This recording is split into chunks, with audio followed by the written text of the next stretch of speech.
We beat the statistics, don't need analytics, cause they have no business with you. Yeah, we never did. I've never been one to overthink the labels. I've been fortunate to, as we spoke, before the interview, to tour with Christian Scott and Rob Glasper and some of these artists that have just known for pushing the boundaries of certain genres. So like that being some of my first working like experiences definitely shaped me and shaped my kind of ideology about what kind of music I want to put out in the world. You know what I mean? So uh, it's just, I guess, to answer your question, it's kind of just been a natural progression. I've always thought of jazz being this art form that's supposed to evolve, that incorporates obviously the history of the music and the technique and mastery of the instrument and the predecessors that kind of like put the push the art form to the level that it's at. But then it's also about incorporating other styles of music, um, that are branches from the tree, that ultimately root back to like soul and like the black experience. But like it's all about incorporating, whether it's R&B, gospel, and hip hop, and all these different things, and incorporating that into your own sound and your own music, and just trying to communicate who you are artistically in this moment uh, to your audience. And that's what I've always tried to do, and the people I've worked with all do that. So I just try and continue on that mission. So that being said, I'm not sure which, like numerically, which number this project is, but it's maybe around six or seven. Might be my sixth or seventh project. I put out Black Mona Lisa on September 16th of just this year, and then subsequently followed that up with a tour with Kiefer, this incredible keyboardist out here in LA, who like we've just become good friends, and he's just a really cool dude. We've known each other online. Um, but it wasn't until like South by Southwest this year where I played in his group that we like really forged a friendship, and then started writing music together. And then we also dropped a little single called "You Already Know" in September as well. And then we just toured that together. So I was kind of debuting my music during my set. It's like a co-headline tour, and then we did a song or two together during this tour in October to kind of support both of our releases, which was great. Uh, yeah, and Black Mona Lisa, like this EP, similar to my other projects, like No Doubt from 2018, and somewhere in between that album from 2017, they both incorporate like full jazz quintet, which is like drums, bass, piano as the trio, right? And then saxophone and guitar are kind of the four like voices. Uh, yeah, typically like I always have Andrew Renfro on guitar. That's my guy. He's even helped write some of the music on this particular project as well, which is really cool. I normally write everything myself, but um, I think over like the past, lives in LA now too, and then over the past year we started like hanging out more and writing music together. And the title track of the EP, Black Mona Lisa, actually we wrote together. We co-composed. He wrote that bridge. Like I came to him with the A section because I've been learning guitar, and just like watching YouTube videos and trying to figure it out. And I'm like, bro, where does this go? And he's like, man, let me work this out. And so he kind of helped to construct the bridge, utilizing some of the same themes and stuff I use for the A section.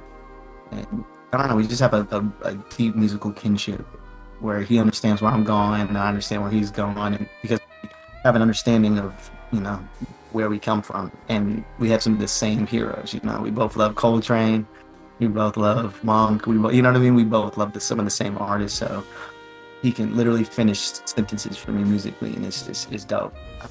So Black Mona Lisa, uh, yeah, like I said, we kind of wrote a lot of that over the past year. I want to say I recorded that last March though, with Joshua Crumbly on bass, Jonathan Pinson on drums, Paul Cornish on the keys. We recorded it out here in LA, and a lot of the songs like I wrote just during the pandemic. These are snippets. Like this is kind of giving my fans a bit of an insight into like what the album will be about and what the full-on project will be about that I'm dropping next year. Love me, my sweet and chocolate lovey. Yeah, we're gonna announce soon, but I can definitely say I have a larger body of work. I mean, I just wanted to get music out, as soon as I could, and I wanted to have something that the fans would listen to. and something to kind of promote and push during, for those tour dates I had in October. And I think, and then I guess shortly after that, I dropped a tune called '90s. That's the most recent release, uh, and that was a tune I wrote. And I wrote that one, yeah, I wrote that one like a year and a half ago.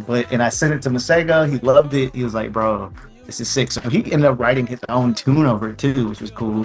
And then I was like, "Could you just do a verse?" And then I'm like, "Let's see if you'd be down to do a verse, and I could put it on the album." He was like, "Bro, of course, no thing."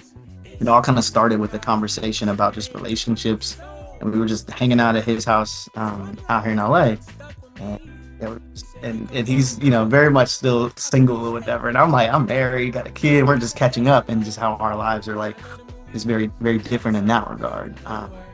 Maybe similar musically or whatever, but yeah, personally we were just kind of having a really cool in-depth conversation, and that led to that verse and that song, and these conversations and themes surrounding this black love and relationships, and how a lot of those things used to be more in our face, in some of like in a lot of the black, in a lot of black art from the '90s. It was just like in a lot of Spike Lee films. You watch Mo Better Blues, and you watch a lot of these classic, uh, monumental films and pieces of art during that time. It's just like powerful. The Cosby Show, even I know it's late '80s, but like into the '90s, just seeing like a doctors and in love, and a full family and a community and tribe of just successful black people like that. Those kind of images are super important. They've all helped to shape me, and I feel like in a lot of ways I've lived through that. Like my parents,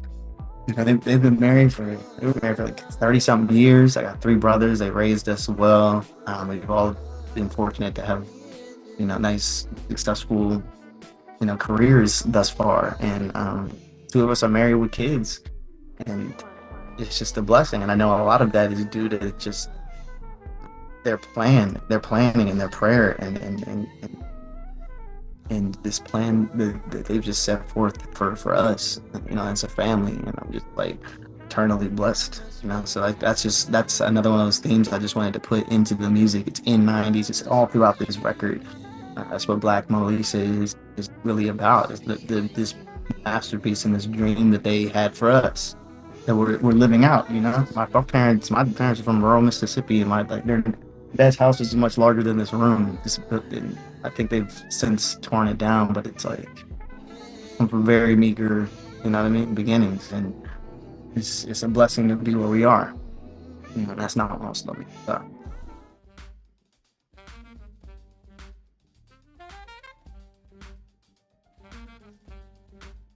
Probably announce the album release date soon. Would just know that there will be tour dates, to kind of come along with that. Yeah, we're hoping, fingers crossed. Like we're still working our way out of a pandemic, and that's subsequently been followed by an economic global recession that's also impacting the arts world and impacting really everyone's lives. But of course, like things like entertainment and art tend to be one of the first things to get hit when people want to hold on to their money. So I get it. Mm-hmm. That being said, that we're still forging ahead, and we're trying to do tour as much as we can to support the record. It's something we love to do. Like I love playing, I love improvising and performing. And most of my shows, if you've been to one, like I do sing obviously, but I half the show I'm playing. Yeah, we're playing like a quintet we play or a quartet, full on. So yeah, I love playing and performing. And we're shooting for some European tours. We're shooting to do, Asia, maybe Australia. That's all things I'm aiming to do. I hope to do for next year.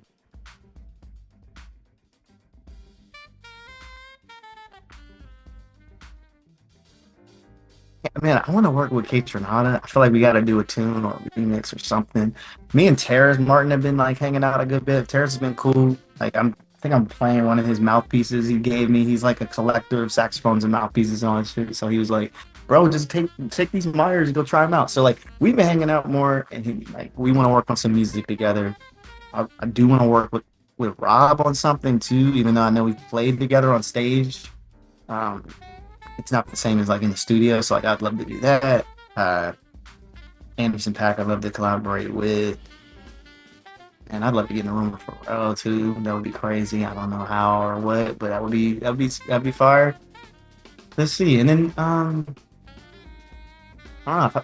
I've been fortunate to have a few cool placements this year through one of my best friends, Jahan, who's like an incredible producer. We went to Juilliard together, but he's since kind of shifted his focus from like playing jazz piano to more so producing tracks, and he's just been working with everybody. So he got me on this Taylor Swift record recently, which was crazy, and then the Giveon record. And I'd like to, as a songwriter, I'd also like to collaborate and do more of that, just because I write a lot of songs like that I don't necessarily even think fit for me, but they just come out, and who knows, you know what I mean? I'd like to just delve into that a bit more and share more of those songs so I can just kind of get them out there.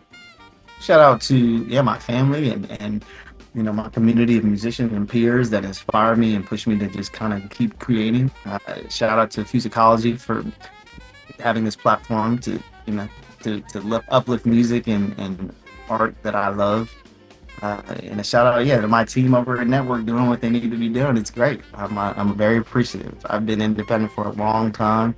It's been great to have that kind of support finally. Some team members that also help push this ball up the hill. You know what I mean?